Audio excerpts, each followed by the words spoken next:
Good evening. It's been quite a while since I've been up here to bring forth a lesson to you or give an invitation. I'd also like to thank Brother Hall for putting together the song service and the scripture reading tonight. And he, without me even talking to him or recommending scriptures, got several of the ones I have in here, so you will hear them again. I'm sorry for that.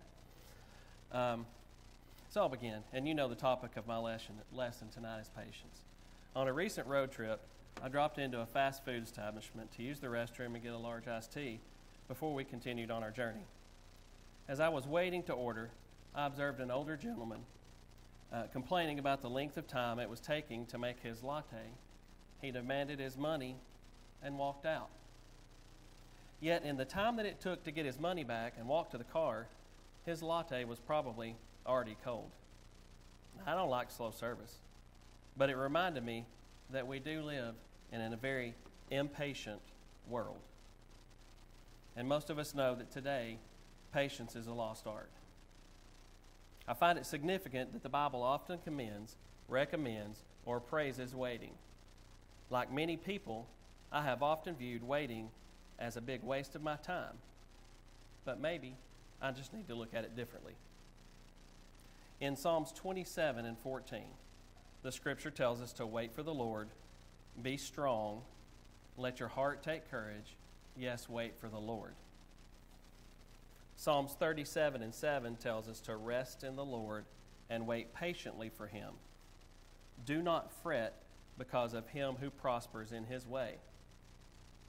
Psalm 62 and 5, my soul, wait in silence for God only, for my hope is in him.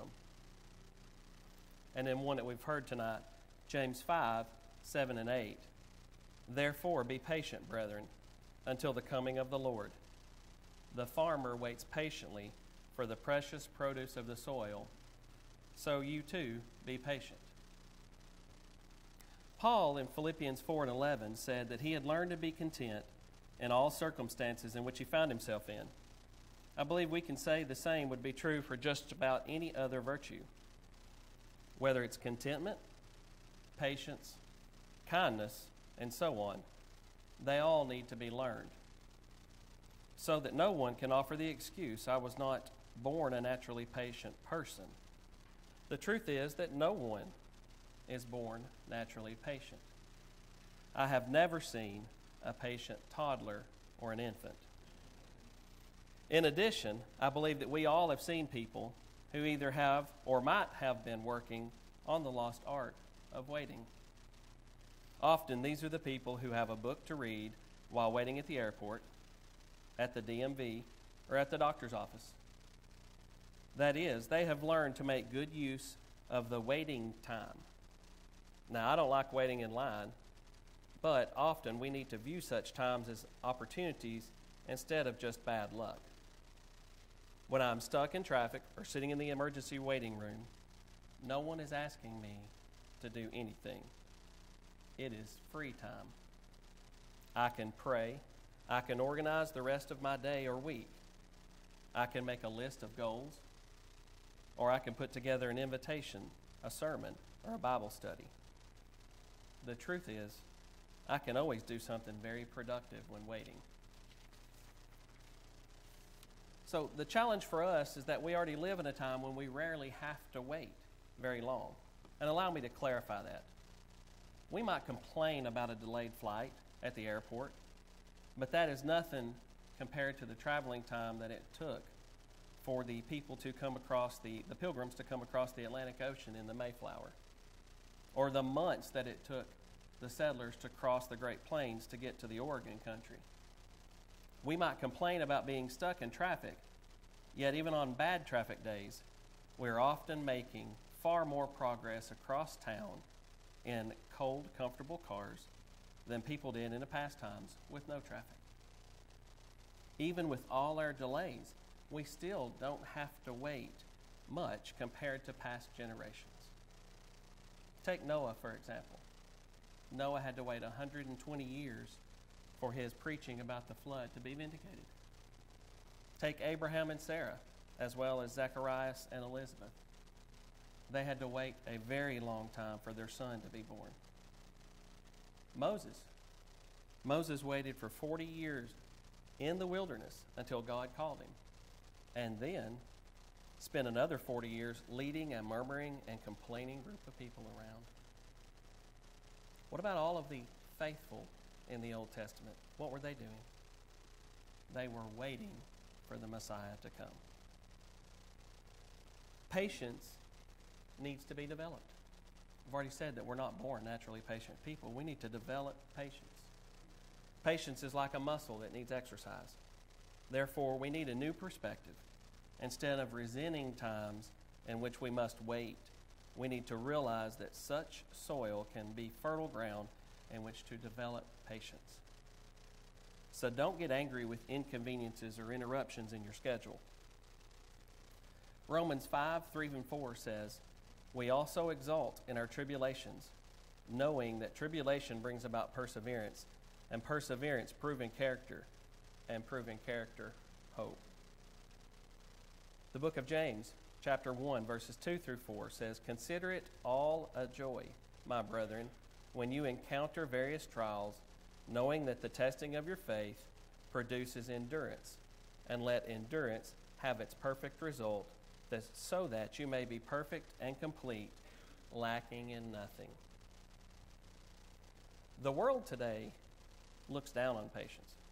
The world often underestimates such things as patience, kindness, and gentleness. To some, these virtues seem weak. The reality is that they are proof that a person is actually truly strong. People who are not patient, kind, or gentle are the weak people. Proverbs 16:32. "He who is slow to anger is better than the mighty, and he who rules his spirit than he who captures a city." And Proverbs 19:2. "He who hurries his footsteps errs." So maybe we just need to look at patience with a very different, very new perspective.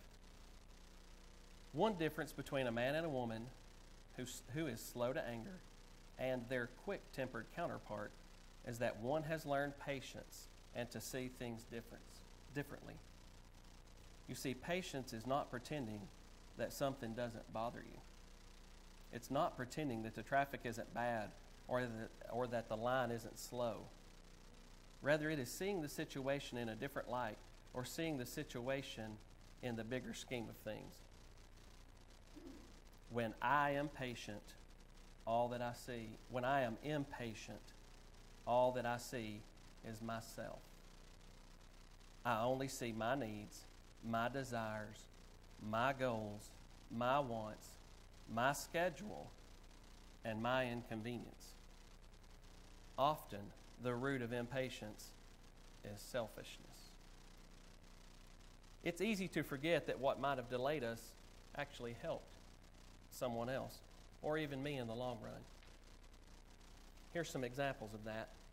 That interruption may have actually resulted in putting together a better presentation because it gave me more time to think about it. That unexpected delay may have prevented me from getting into the traffic accident that I just crept around in my undamaged car. That delay enabled me to meet someone and share the gospel with them. That other delay put me and someone else in the situation in which they were more receptive to a conversation. God's decision to not intervene and give the world another day resulted in my salvation. In other words, nothing being done about it, or the same old, resulted in me having the time to hear the gospel and become a Christian. We as Christians must respect God's timing. Isaiah 55:8-9 is my reference for this. "For my thoughts are not your thoughts, neither are your ways my ways, saith the Lord. For as the heavens are higher than the earth, so are my ways higher than your ways, and my thoughts higher than your thoughts." So my introspective question, if you've been here long enough, you know when I give an invitation, I always kind of end with an introspective question. Consider this. Aren't you glad that God doesn't have your patience? If there's anyone here tonight that might have let their impatience cause you to sin, and you might need the prayers of this congregation, or if there's anyone here tonight that wants to become a child of God and cause God to quit having to use his patience with you, whatever your need may be, why don't you come forward as we stand and sing?